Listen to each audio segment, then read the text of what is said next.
qué más debemos saber sobre los parásitos con nuestro doctor Ramiro Santos, médico. Ramiro, ¿ya estás por allí? ¡Ay, bienvenido! Hola Karina, un gusto saludarte nuevamente, a Nacho, a Brian y pues a los televidentes allí. Gracias Ramiro, un gusto nuestro también poder tenerte otra vez por acá. Y bueno, aprovechando, hablando sobre los parásitos, ya la primera pregunta, siguiendo el significado de lo que dice el diccionario, ¿no?, de la Real Academia Española. El parásito es un organismo animal o vegetal, dice. Ahora, ¿de qué se alimentan los parásitos y de dónde vienen? Vale, como tú lo decías, es importante que entendamos qué es un parásito. Un parásito es un organismo vivo que vive sobre o en el interior de otro organismo vivo y se alimenta a partir de ese otro organismo que le llamamos normalmente huésped y pues puede producir una letalidad. ¿De qué se alimentan? Pues depende de la ubicación del parásito. Se alimenta de los nutrientes, de la localización donde se encuentre ese parásito, Karina. Ajá. Entonces sería un organismo animal, podemos decir. Es una lombriz, como le dicen por ahí. La lombriz. Brian, de hecho, podemos clasificarlos en dos grandes grupos. A ver. Serían fitoparásitos y los zooparásitos. Los fitoparásitos son los que se alimentan de productos vegetales y los zooparásitos, que serían los que se alimentan de animales y pues también allí incluimos al hombre, al ser humano, y allí hay otra división más grande que pues vamos a ir conociendo durante el programa. Bien. Aprovechando ahí que dijiste eso, y uno siempre piensa, ¿no? Porque hasta he visto testimonio de personas que le pasó esto de la lombriz solitaria, ¿no? A veces aparecen las noticias, ¿no? La lombriz solitaria, sacaron, no sé. ¿Tenés la solitaria que comés tanto? Claro, ¿no? que las personas se empiezan a sentir mal en el estómago, a veces van al baño, no, es terrible, ¿no? Es terrible, la verdad no quisiera pasar por eso, pero ¿qué es la lombriz solitaria? ¿Qué se le dice eso de lombriz solitaria? ¿Es un tipo de parásito? Es lo más común. Es un tipo de parásito, Nacho. De hecho, podemos clasificarlo para tenerlo un poco más claro de los zooparásitos, que fueron los que hablamos para nuestra medida, en tres clases muy importantes que es más fácil de diferenciarlas. La primera, que son los protozoos, que son esos animales, podríamos decirle, unicelulares, que se ven microscópicamente, que se pueden reproducir muy fácil en nuestro cuerpo humano. De hecho, pueden ser de vida libre o pues como parásitos también. Pueden producir enfermedades a medida que pues van creciendo. Sería la primera clase. La segunda clase serían los helmintos.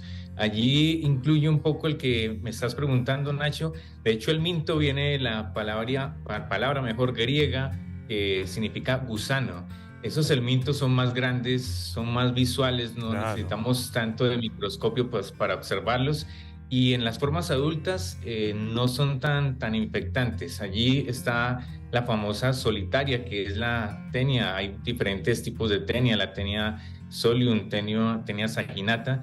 Y es importante, Nacho, porque es la más conocida, con las que nos hacen bullying a veces en la comunidad, en el cotidiano. Claro. Y es la que conocemos porque las personas consumen carnes, embutidos que están o mal cocidos, mal cocinados o están crudos. Entonces es más fácil que se reproduzca allí el microorganismo, pase a nuestro intestino, de hecho se adhiere allí a las paredes del intestino, vive allí durante unos 3 meses, se considera aproximadamente, se nutre, valga la redundancia, de los nutrientes que hay allí en el intestino, crece y pues crece demasiado. De hecho, en la antigüedad se veía visualmente las personas, el famoso Ascaris y demás, se le veía la lombriz que salía por las heces, por las deposiciones o incluso por otros orificios que pues no son muy agradables. Y bueno, y la tercera clase, Nacho, que nos olvidamos, de parásitos, los ectoparásitos, que ya son los otros más grandes, que son las garrapatas, los piojos, las pulgas.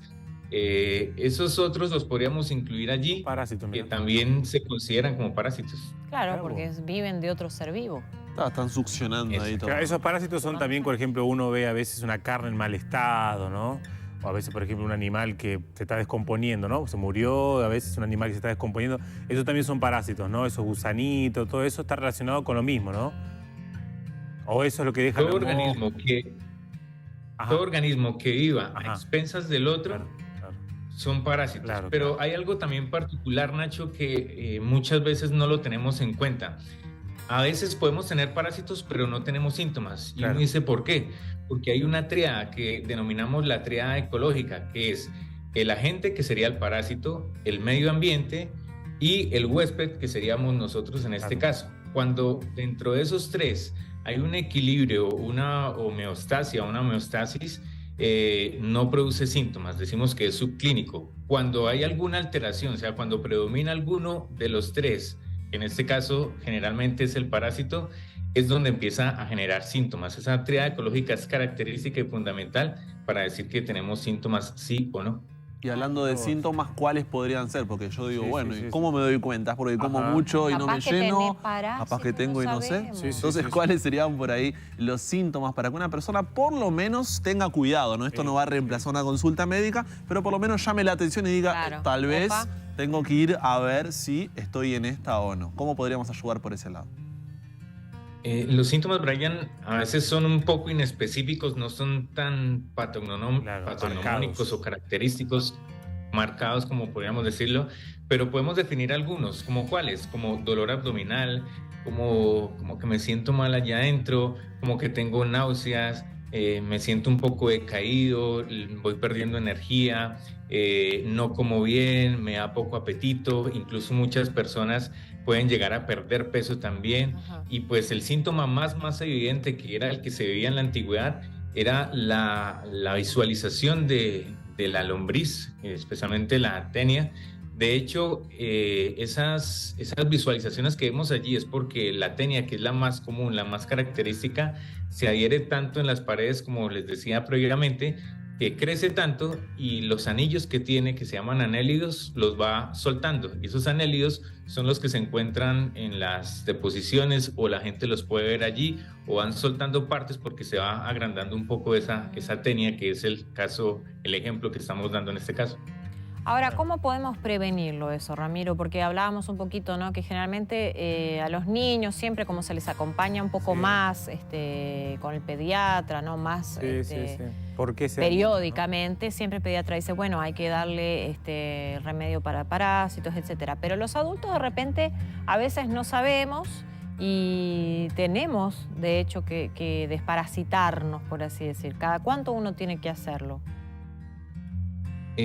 Karina, la indicación de desparasitación, especialmente en nuestros países latinos, es de hacerlo 2 veces al año. Ah, ¿Sí? Bien, ¿viste? Pero no solamente allí se fundamenta la prevención, sino también se fundamenta en cómo se produce y cómo se desarrolla el parásito. Dijimos que por las carnes mal cocinadas, mal cocidas, entonces es muy importante cocinar bien los alimentos.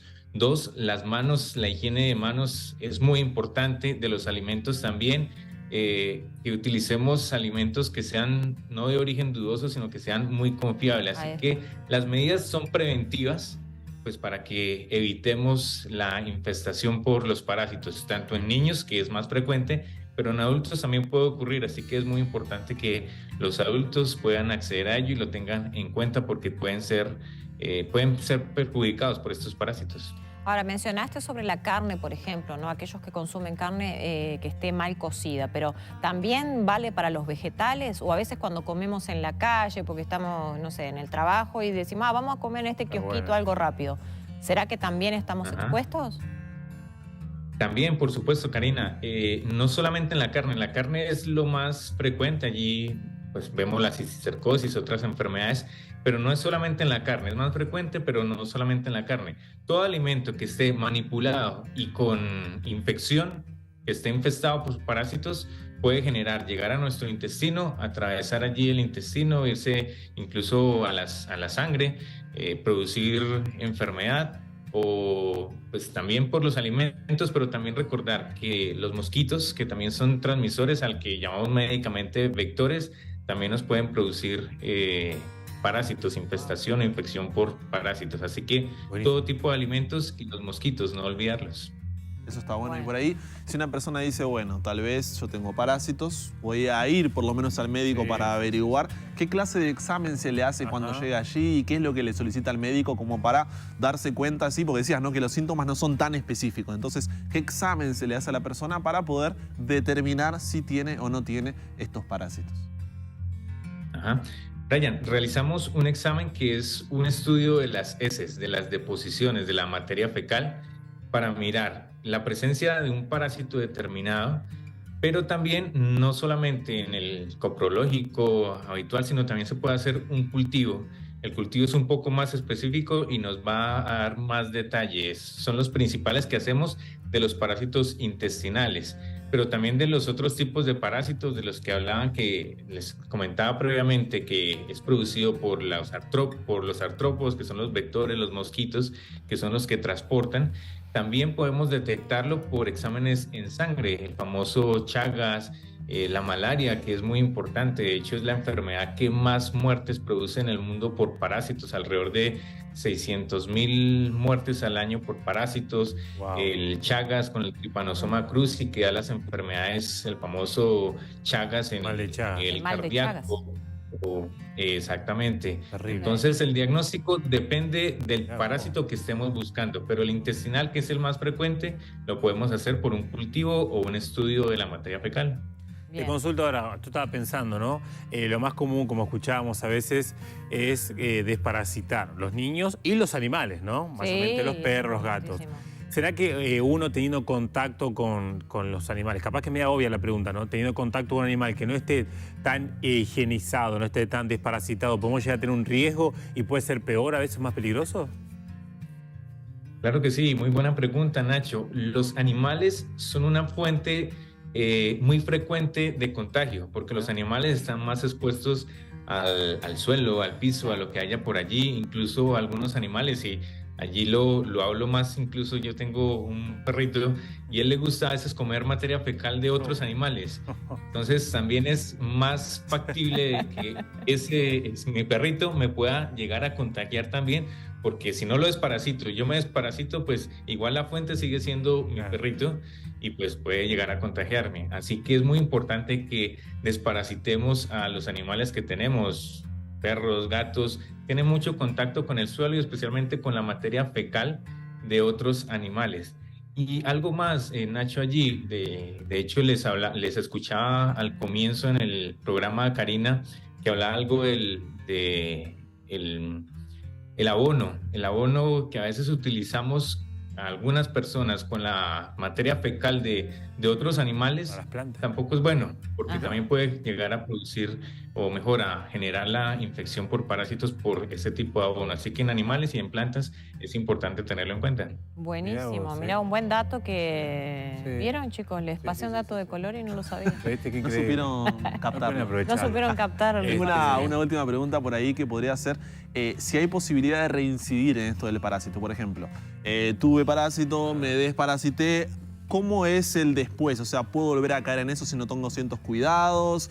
¿Tengo que volver a ir al médico después de cierto tiempo? ¿O una vez que ya me desparasité, va de cero y arranca nuevamente?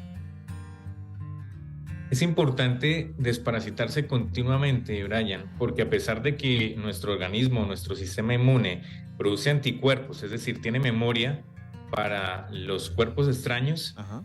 todo está mutando, cambiando, y la infección previa no me garantiza de que no me va a volver a dar. Puede haber Ok. algún parásito, porque de hecho hay muchos, allí los clasificamos en 3 grupos rápidamente, pero son muchos los que hay. Entonces es importante que hagamos la prevención, que hagamos el tratamiento y que este sea recurrente, porque son diversos los parásitos. Así que si ya te dio algún tipo de parásito, no implica, especialmente los intestinales, de que no te va a volver a dar. Hay que acudir al médico, Bien. seguir las indicaciones, el tratamiento que te dé, y hay que hacerlo recurrentemente.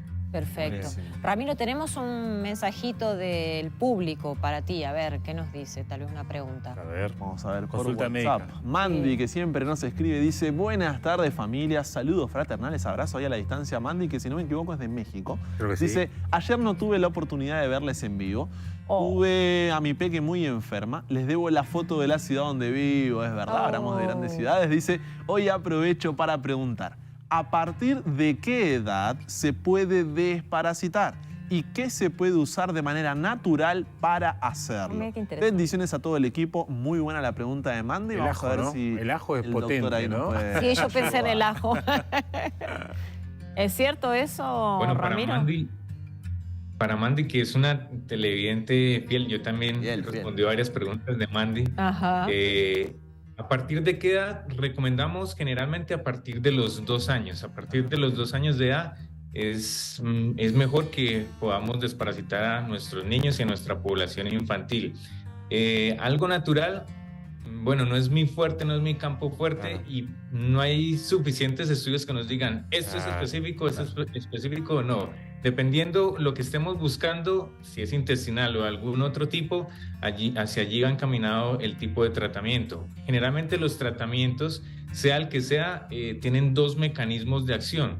Uno, si es un protozoo, si es un mecanismo unicelular microscópico, va combatiendo a los ácidos nucleicos de ese parásito. O 2, si es un microorganismo grande como los helmintos, como la tenia, el gusano, va encaminado a dañar por decirlo en términos coloquiales, a dañar la parte neuromuscular, o sea, el músculo del organismo que le permita como morir por destrucción de los mecanismos neuromusculares del parásito. Claro, ahí está. Wow. Bueno. Bueno, bien, importante bien, también completito. siempre Excelente, Ramiro, como preguntarle al siempre. pediatra. ¿no? Claro, Este, claro, ¿no? Cada cuánto se puede hacer, Claro. si hay algún mecanismo, Claro, alguna claro. fuente más natural, pero sabemos que sí existe también dentro de la ciencia muchas cosas y de fácil acceso, ¿no?